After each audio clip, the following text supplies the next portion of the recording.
Hi hello everyone, आप सबका फिर एक बार स्वागत है हमारे यूट्यूब चैनल एसएल हिल क्लासेस में। तो दोस्तों, आज हम लेके आ गए हैं चैप्टर 3 दो चरवारे रैखिक समीकरण के मोस्ट इंपॉर्टेंट क्वेश्चन सीरीज का पार्ट नंबर 4। तो चलिए वीडियो शुरू करते हैं। और दोस्तों, वीडियो शुरू करने से पहले अगर आपने अभी तक हमारे चैनल को सब्सक्राइब नहीं किया है तो प्लीज़ लाल कलर के सब्सक्राइब बटन को दबाकर हमारे चैनल को सब्सक्राइब कर ले और बेल आइकन प्रेस कर से, जिससे आपको आने वाली वीडियो की नोटिफिकेशन मिल सके सबसे पहले। तो चलिए वीडियो शुरू करते हैं। तो चैप्टर 3 दो चर वाले रैखिक समीकरण युग्म का हम नंबर लेके आए पार्ट नंबर 4। तो पार्ट नंबर 4 यानी भाग चौथा। तो दोस्तों, भाग चौथे में हम क्या हल सॉल्व करना है? तो दोस्तों, हम भाग नंबर चौथे में हम सॉल्व करेंगे वज्र गुणनखंड विधि। आखिरकार वज्र गुणनखंड विधि होती क्या, हम इसके बारे में फुल डिटेल से बहुत ही सिंपल तरीके से सीखेंगे। तो ठीक है ना दोस्तों। तो चलिए अब जानते हैं कि आखिरकार वज्र गुणनखंड विधि क्या होती है। तो दोस्तों, इससे भी हम x और y के मान निकालते हैं। अगर हमारे पास दो समीकरण दिए हैं इस टाइप के,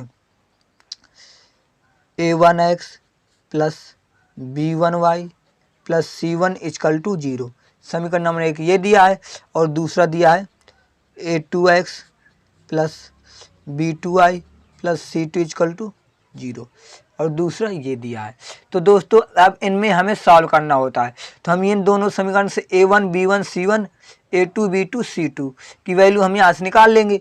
तो फिर होता है, हम अगर वैल्यू यहाँ a1 b1 c1 a2 b2 c2 की निकाल ले, तब क्या करेंगे? यहाँ लिखेंगे x। ठीक है दोस्तों, यहाँ पे लिखेंगे x और यहाँ पे हम मान लेंगे y और यहाँ पे मान लेंगे 1। ठीक है ना दोस्तों। अब यहाँ पे अगर हम x ले रहे हैं तो हम क्या करेंगे? अब यहाँ पे हमें निकालना होता है। तो अगर हम x ले रहे हैं तो हम x वाला पद ये अगर ढक लें, देखो इस तरीके से ढक लिया। अगर हमने यहाँ पे x लिया तो हमने x का पद क्या किया? हमने x का पद ढक लिया। तो हमारे पास कितना बचा? b1 b2 c1 c2। तो यहाँ पे लिख देंगे b1 b2 c1 c2। ठीक है ना दोस्तों, ये बिल्कुल सिंपल है। आपको ज़्यादा याद करने का सिंपल फंडा बता रहा हूँ, वही रटोगे तो कभी याद नहीं होगी। और अब हम आ गए बी में, वाई में। तो वाई में आया तो हमने वाई को ढक लिया। ठीक है दोस्तों।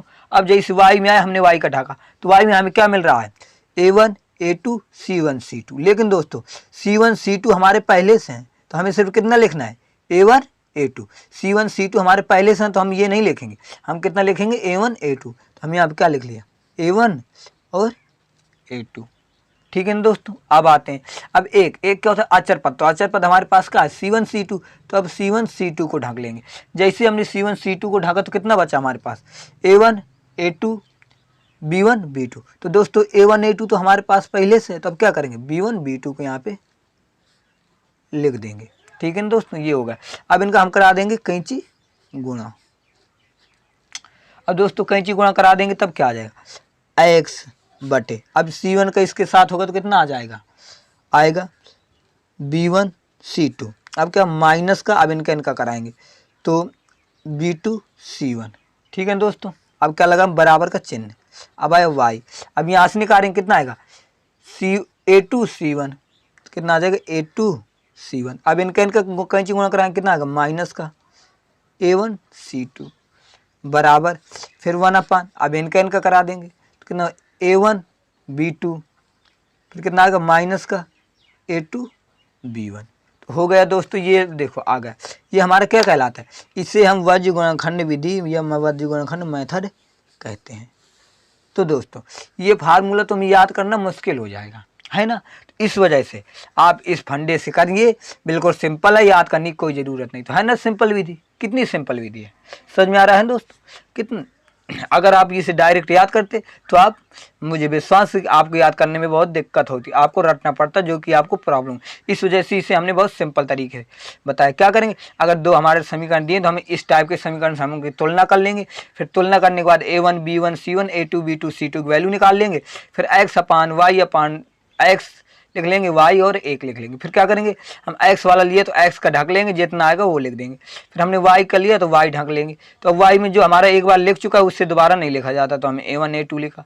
अब यहाँ पे अचर पद ढक लिया तो हमारे पास a1 a2 b1 b2 आया। तो हमारे पास a1 a2 पहले से था तो हमने b1 b2 कर लिया। फिर करा दिया कैंची गुणा। तो ये हमारी हो गई वज्र गुणनखंड विधि, वज्र गुणनखंड विधि, है ना, बिल्कुल सिंपल। ठीक है ना दोस्तों। तो अब चलो इसके कुछ करेंगे सवाल।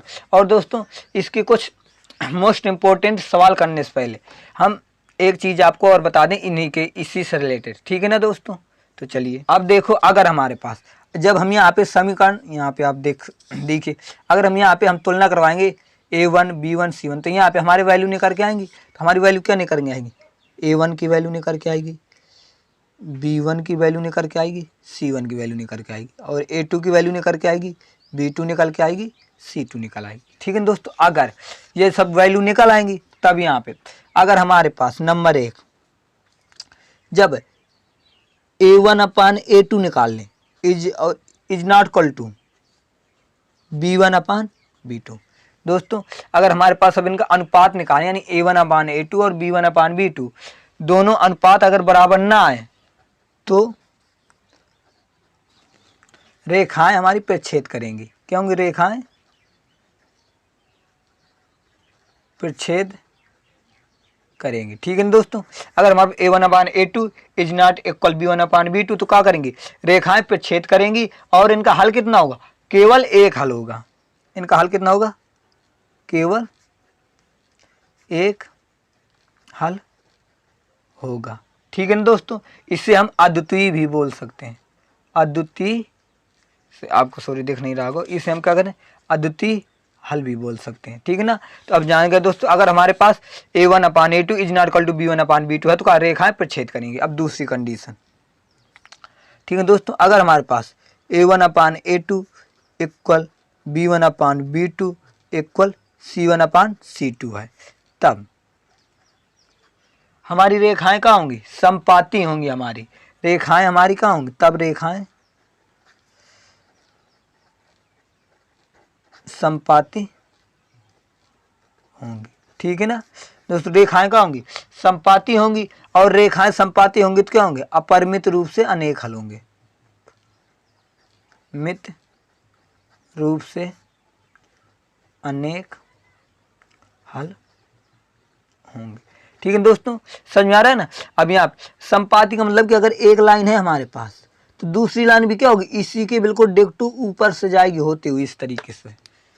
देखिए दोस्तों आपको देखा नहीं, अगर हमारे पास एक लाइन ये कोई दिए है तो क्या करेंगे? हमारा जो समपाती रेखाएं का मतलब वो दूसरी लाइन भी इसी के ऊपर से बिल्कुल जाएगी। और तो ये हर एक प्रत्येक बिंदु पे प्रच्छेद करती है कि इसे नहीं करती। अगर प्रच्छेद बिंदु पे मिलती है तो इस वजह से क्या होंगे? अपरिमित रूप से अनेक हल होंगे इसके। समझ में आ रहा है दोस्तों। और रेखाएं जब प्रच्छेद करती हैं तो अगर हमारे पास दो रेखाएं एक दूसरे को प्रच्छेद करेंगे कितना होगा? उनका कटान बिंदु एक ही होता है। इस वजह से इनका केवल क्या होता है? जब रेखाएं प्रच्छेद करती हैं तो केवल एक हल होता है। ठीक है ना। अब आओ सेकेंड थर्ड नंबर कंडीशन में, यदि A1 upon A2 equal B1 upon B2 is not equal C1 upon C2 क्या होगा? तब रेखाएं समांतर होंगी। ठीक है दोस्तों। तब रेखाएं क्या होंगी? रेखाएं समांतर होंगी। अब जब रेखाएं समांतर होंगी तो क्या होगा? इनके अनेक हल नहीं होंगे। इनके कहानी अनेक, यह लिख सकते हैं हल नहीं होंगे, डायरेक्ट हल नहीं होंगे। ठीक है दोस्तों। क्या होगा? इनके हल ही नहीं होगी। अगर रेखाएं समांतर है तो इनके हल नहीं होंगे। देखो अब हमारी एक रेखा ये है और हमारी दूसरी रेखा ये है। अब समांतर है तो ये कहीं प्रच्छेद कर रही है? नहीं कर रहे हैं। तो इस वजह से क्या होगा? इनके हल नहीं होंगे। ठीक है दोस्तों। तो आई होप आपको ये कुछ समझ में आया होगा। ये बेसिक था। अब चलते हैं हम कुछ मोस्ट इम्पोर्टेंट सवाल की तरफ। तो ये है हमारा देखो सवाल जिसे हमें करना है वज्र गुणनखंड विधि से। सवाल क्या कह रहा है? बेंगलोर के एक बस स्टैंड में यदि हम 2 टिकट मल्लेश्वरम के तथा 3 टिकट यशवंतपुर के खरीदें, ठीक है दोस्तों, तो कुल लागत 46 रुपये है। परंतु यदि हम 3 टिकट मल्लेश्वरम के और 5 टिकट यशवंतपुर के खरीदें तो कुल लागत 74 है। बस स्टैंड से मल्लेश्वरम का किराया तथा बस स्टैंड से यशवंतपुर का किराया ज्ञात कीजिए। ठीक है दोस्तों। तो अब सवाल समझते हैं। देखो सवाल कही क्या रहा है? कही रहा है कि अगर हम बेंगलोर के एक बस स्टेशन से हम 2 टिकट खरीद रहे हैं, यानी 2 टिकट मल्लेश्वरम के खरीदें और 3 टिकट यशवंतपुर के खरीदें, तो हमें कितनी लागत आ रही है हमारे पास 46 रुपये। ठीक है ना दोस्तों। और यदि हम 3 टिकट मल्लेश्वरम के खरीदें और 5 टिकट यशवंतपुर के खरीदें तो कुल लागत आ रही है 74 रुपये। तो कह रहा है कि मल्लेश्वरम का किराया और स्टैंड से यशवंतपुर का किराया हमें ज्ञात करना है। तो दोस्तों इसमें ऐसे थ्योरेटिकल सवाल में क्या होता है, जिन्हें ज्ञात करना होता है सबसे पहले उन्हें हम क्या करते हैं, लेट करते हैं, हम उन्हें मानते हैं। माना, इस सबसे माना होता है, माना मल्लेश्वरम का किराया x रुपये है तथा यशवंतपुरम का किराया y रुपये। ठीक है दोस्तों, हमने क्या किया, सबसे पहले हमने माना, हमने क्या माना कि मल्लेश्वरम का किराया x रुपये है तथा यशवंतपुर का किराया y रुपये है। ठीक है ना दोस्तों। तो अब आते हैं प्रश्नानुसार, यानी सवाल जो कह रहा है हमारा सवाल अब अकॉर्डिंग टू क्वेश्चन या प्रश्नानुसार।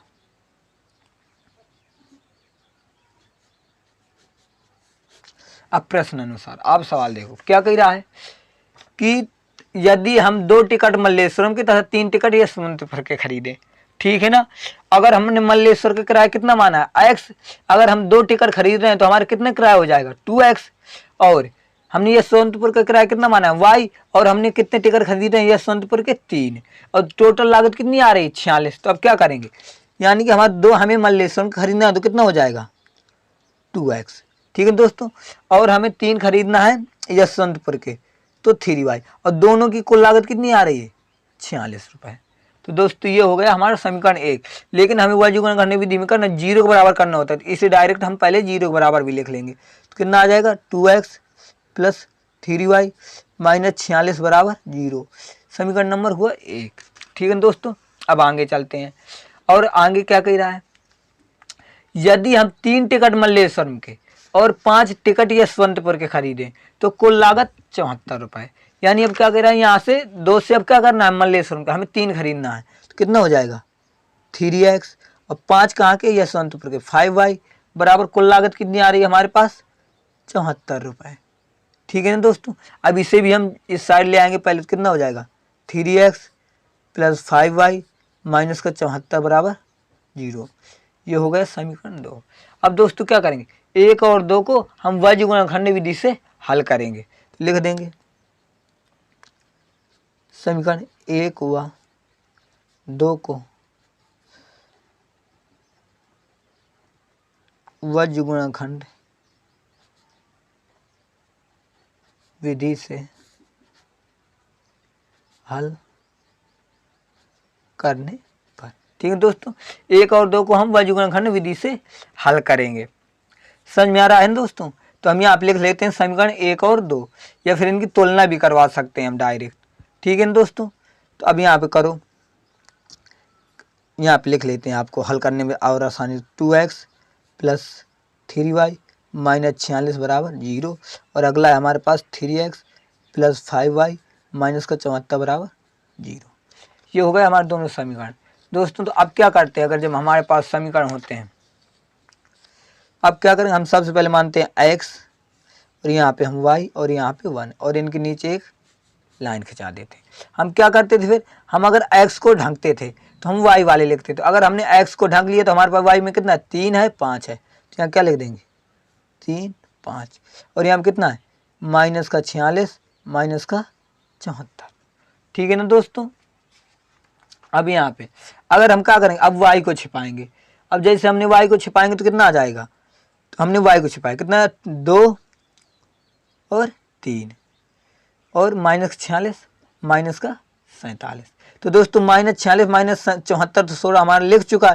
हमारे पास कितना बचा 2 और 3, तो अब यहाँ पे हम क्या कर लेंगे 2 3। ठीक है ना। अब आते हैं यहाँ पे 46 कांस्टेंट में, तो हमने कांस्टेंट छुपाया तो कितना 2 3 3 5। तो दोस्तों 2 3 तो हम पहले लिख चुके हैं, तो अब क्या लिखेंगे 3 5। हुआ ना दोस्तों, कितना सिंपल है। अब इनका कैंची गुणा करा देंगे सबका। तो अब कैंची गुणा कराएंगे कितना आएगा x बटे 74 का अब 3 के साथ कराएंगे तो कितना हो जाएगा हमारे पास 222। ठीक है ना दोस्तों। 74 का जब हम कराएंगे तो कितना आ जाएगा 3 चौक 12, 30 सत्ते का 22 यानी कि 222। और माइनस है तो माइनस माइनस प्लस 46 गुणे जब 5 कराएंगे तो कितना आ जाएगा 230। ठीक है दोस्तों, बराबर y बटे, अब इनका कराएंगे तो कितना आएगा 46 गुणे जब 3 कराएंगे कितना आ जाएगा 46 गुणे 3 कराएंगे तो आ जाएगा माइनस का 138, क्योंकि ये माइनस लगा है। ठीक है दोस्तों, अब फिर कितना हो जाएगा माइनस, लेकिन ये माइनस पहले से माइनस माइनस मिलकर क्या बन जाएंगे प्लस 74 का जब 2 के साथ कराएंगे।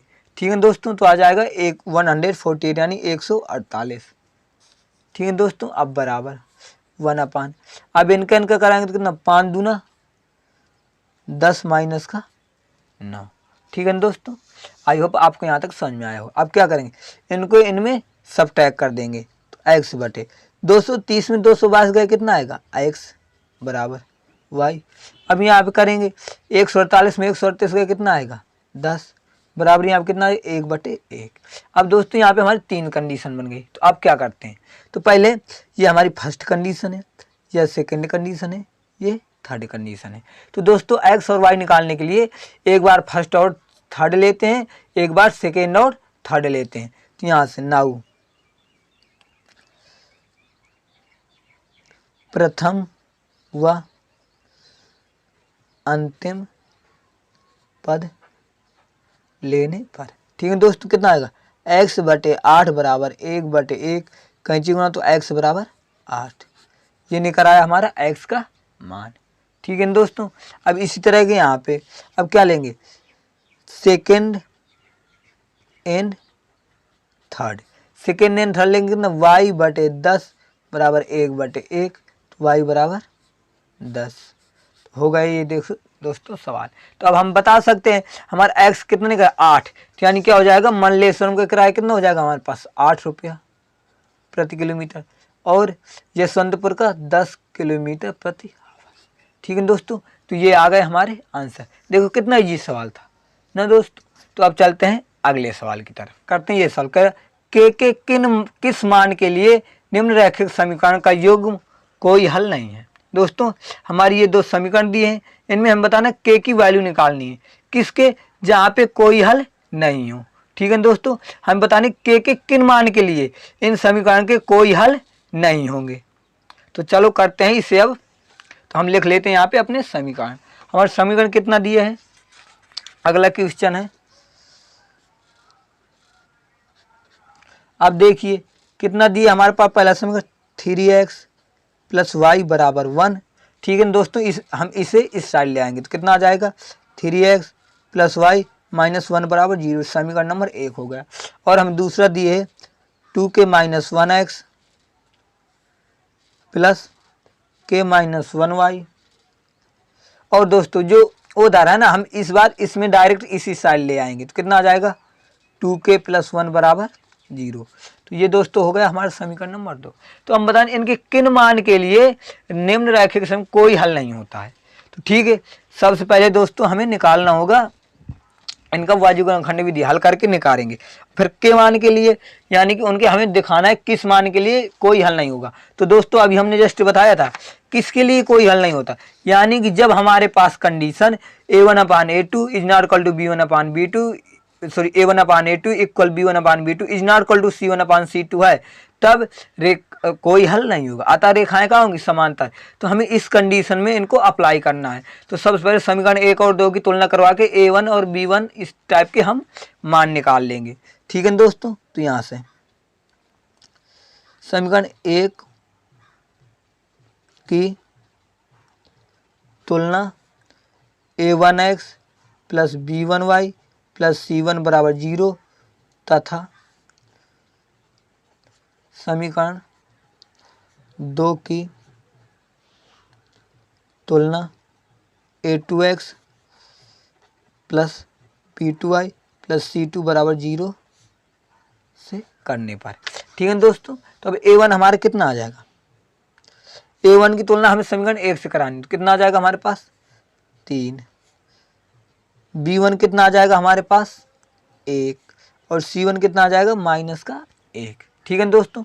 इसी तरीके से हमारे A2 कितना आएगा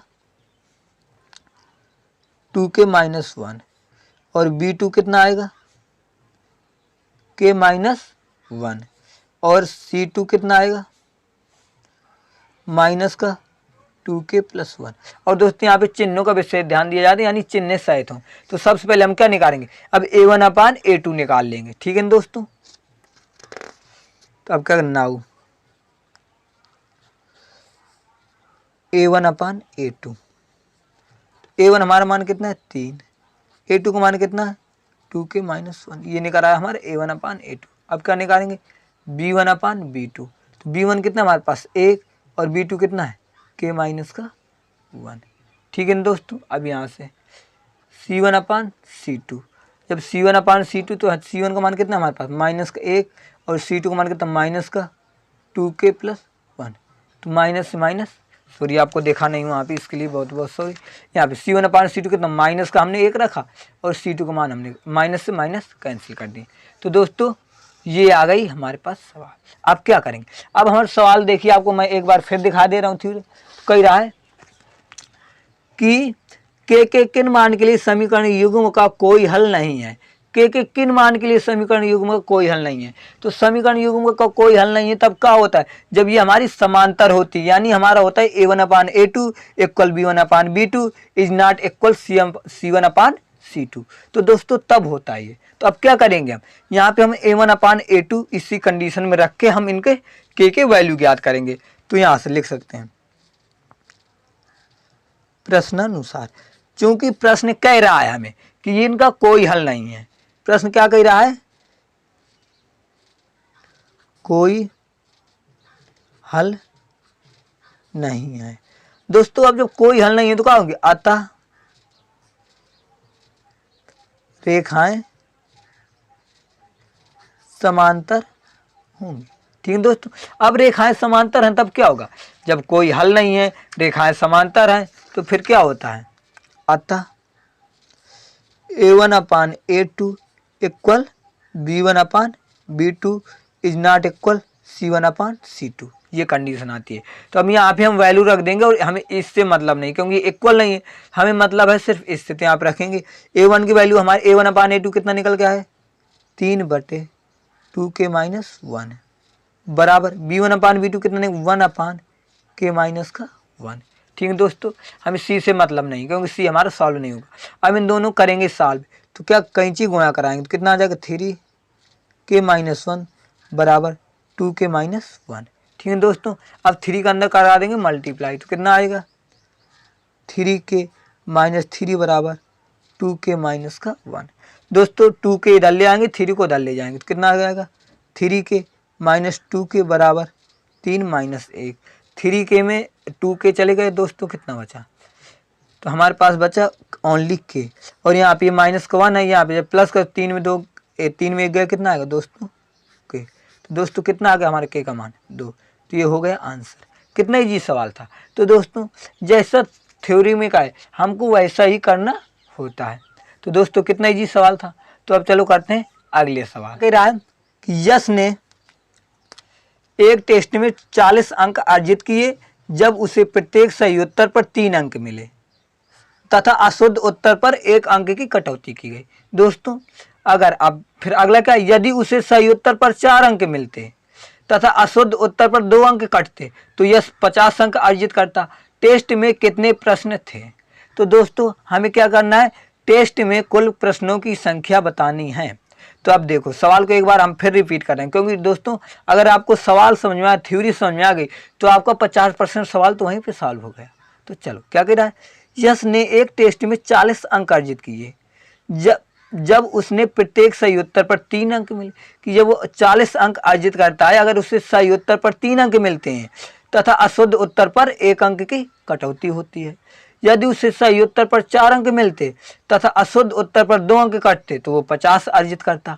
टेस्ट में कितने प्रश्न थे। तो चलो दोस्तों अब इसे करते हैं बहुत सिंपल तरीके से, वज्रगुणनखंड मेथड से। तो दोस्तों अब देखो सवाल क्या कह रहा है, तो हम अंक अर्जित करने तो हम पहले मानेंगे, माना सही उत्तर पर मिले अंक और अशुद्ध उत्तर पर मिले अंक। तो मानेंगे माना सही उत्तर पर मिले अंक, हमने मान लिया x, और गलत उत्तर पर मिले अंक या कटे अंक y। दोस्तों मिले या काटे यानी कि काटे गए थे, तो यहाँ पे हम यही कर सकते हैं। तो अब आ जाते हैं दोस्तों अकॉर्डिंग टू क्वेश्चन में। तो हमारा क्या कह रहा है सवाल, तो यहाँ प्रश्नानुसार लिख सकते हैं। ठीक है दोस्तों, अब लिख प्रश्नानुसार। तो आप फिर हम आपको सवाल दिखाते हैं, क्योंकि आपको थ्योरी जब तक नहीं समझ में आएगी, लेकिन दोस्तों आप किताब लेके बैठे। क्या कह रहा है, यश ने एक टेस्ट में 40 अंक जीत की, जब सही उत्तर पर 3 अंक मिले, अशुद्ध उत्तर पर 1 अंक काटे गए। यानी जब उसे सही उत्तर पर 3 अंक मिले तो कितने हो जाएंगे, हमने सही उत्तर पर मान लिया x अंक मिले, तो उसने कितने 3 मिले, तो यहाँ कितना हो जाएगा 3x। और अशुद्ध पर कितने काटे गए y, तो हमने कहा 1 काटा गया, 1 हमारे पास कितना है, यानी हमें y काटेगा, लेकिन काटेगा तो कितना 1 का मल्टीप्लाई करा देंगे, तो y हमने घटा दिया। टोटल कितना हो जा रहा है 40। ठीक है दोस्तों, ये हमारा बन गया एक समीकरण। तो इससे हम इस साइड लिख लेंगे पहले, तो कितना आ जाएगा 30x माइनस y माइनस 40 बराबर 0, समीकरण नंबर 1। ठीक है ना दोस्तों। अब अगले चलते हैं, अगले सब इसी का अगला टॉपिक। अब यहाँ पे तो कह रहा है यदि उससे सही उत्तर पर 4 अंक मिलते तथा अशुद्ध उत्तर पर 2 अंक कटते तो वह 50 अर्जित करता। दोस्तों अब सही पर 4 मिलते तो कितना हो जाता 4x, और 2 काटते गलत पे तो 2y बराबर कितना हो जाता 50। ठीक है ना दोस्तों। अब यहाँ पे कुछ कॉमन भी है, तो हम 2 का कॉमन ले लेंगे पहले। कितना आ जाएगा 2x माइनस वाई बराबर 50। 2 से 50 को काटेंगे, कितना आ जाएगा 2x माइनस वाई बराबर 25। 25 को इधर ले आएंगे, तो 2x माइनस वाई माइनस 25 बराबर 0, समीकरण नंबर 2। तो दोस्तों 1 और 2 को क्या करेंगे, वाजिब गुणनखंड विधि से इसे हम सॉल्व करेंगे।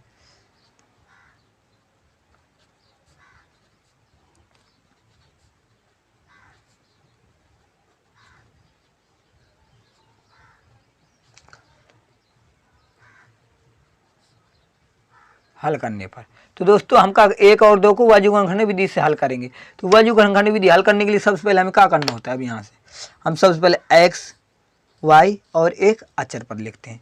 ये हमारा x हुआ, ये हमारा y हुआ, ये हमारा अचर पद हुआ। तो अब दोस्तों x हमारे पास कहाँ है।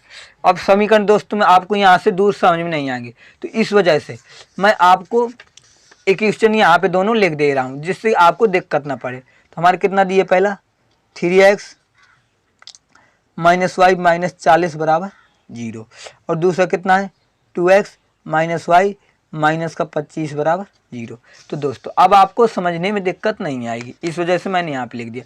अब क्या करना x, तो हम x को ढक लेंगे, तो हमारे पास कितना माइनस का y और माइनस का 40 माइनस का 25, तो ये हमारा हो गया। तो कितना आ जाएगा माइनस का 1 माइनस का 1 माइनस का 40 और माइनस का 25। ठीक है दोस्तों। अब y में आते हैं, जैसे ही हम y में आए तो कितना आया 3 2 माइनस का 40 माइनस का 25। तो दोस्तों माइनस 40 माइनस 25 तो हम लिख चुके हैं, तो कितना लिखेंगे 3 और 2। ठीक है दोस्तों। अब आते हैं अचर पद में, तो हमने ये दाब लिया, तो हमारे पास कितना 3 2 माइनस 1 माइनस 1, तो 3 2 तो है हमारे पास, तो कितना आ जाएगा माइनस 1 माइनस 1। अब क्या करेंगे दोस्तों, इनका कैंची गुणा करा देंगे हम। ठीक है दोस्तों। तो x बटे, अब इनका गुणा कराएंगे, कितना आ जाएगा 25 का माइनस 25 का प्लस 25 के साथ, 25 करना 25।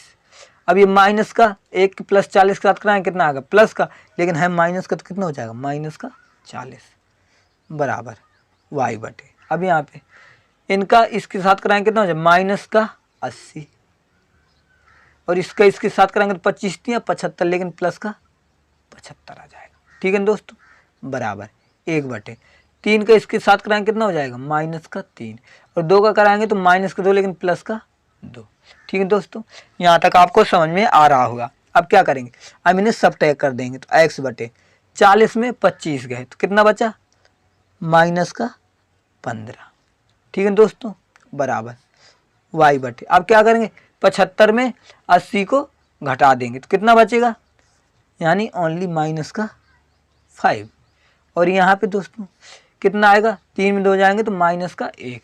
तो ये दोस्तों हमारा आ गया हल हो गया। तो अब क्या करेंगे, ये 3 हमारे पद दिए होते हैं तो हमें क्या करना होता है, इनमें पहले और तीसरे को एक साथ हल करेंगे और एक साथ दूसरे और तीसरे को हल करेंगे तो हमें x और y के मान मिल जाएंगे। तो अब यही करेंगे।